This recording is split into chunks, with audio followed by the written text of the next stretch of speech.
ഹവ്വയോട് ദൈവം ചോദിക്കണം, നീ എന്തുകൊണ്ട് ഇങ്ങനെ ചെയ്തു? ഹവ്വ പറയണം, പാമ്പ് എന്നെ വഞ്ചിച്ചു.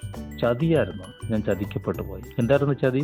ദൈവം പറഞ്ഞു, നിങ്ങൾ നന്മതിന്മകളുടെ അറിവിന്റെ വൃക്ഷഫലം തിന്നരുത്, തിന്നാൽ മരിക്കും. സാത്താൻ പറഞ്ഞു, നിങ്ങൾ മരിക്കില്ലെന്ന് മാത്രമല്ല, നിങ്ങൾ ദൈവത്തെ പോലെയാകും. അതൊരു ഭയങ്കര ഓഫറായിരുന്നു. പറഞ്ഞ ഉടനെ ഒന്നും ഇവള് പോയി പറിച്ചൊന്നുമില്ല. ആ ചിന്ത ഇവളിൽ അങ്ങ് കുറേ ദിവസം നിന്നു. ദൈവം എല്ലാ ദിവസവും വൈകുന്നേരം ഇറങ്ങി വരുമ്പോൾ ഇവരനുഭവിക്കുന്ന സാന്നിധ്യം, ദൈവത്തിന്റെ തേജസ്, ദൈവത്തിന്റെ മഹത്വം, ആകാശത്ത് നിന്ന് ഇറങ്ങി വരുന്ന ദൈവം, ആ ദൈവത്തെ പോലെ ആകാം എന്ന് ഇവൾ തെറ്റിദ്ധരിച്ചു. പഴം പറിച്ചു തിന്നു.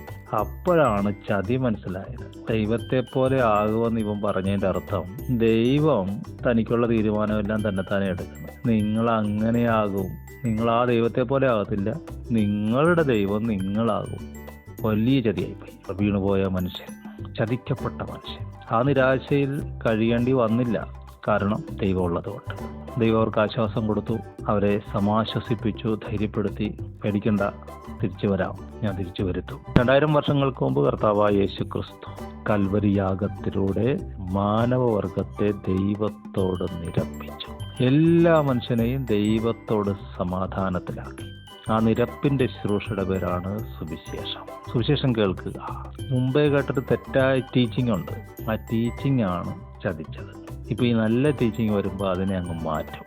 എന്നിട്ട് എന്തിനാണോ നിങ്ങൾ ആഗ്രഹം വെച്ചത്, അത് ദൈവം ആഗ്രഹിക്കുന്ന പോലെ തരും. ദൈവത്തിന്റെ എല്ലാ നിറവിനോളം നിറഞ്ഞു വരാൻ നിങ്ങൾക്ക് കഴിയും. അതിനാണ് വിളിക്കുന്നത്. അത് സാത്താന്റെ ഓഫറല്ല, ദൈവത്തിന്റെ ഓഫറാണ്. നിങ്ങളുടെ അപ്പന്റെ ഓഫറാണ്.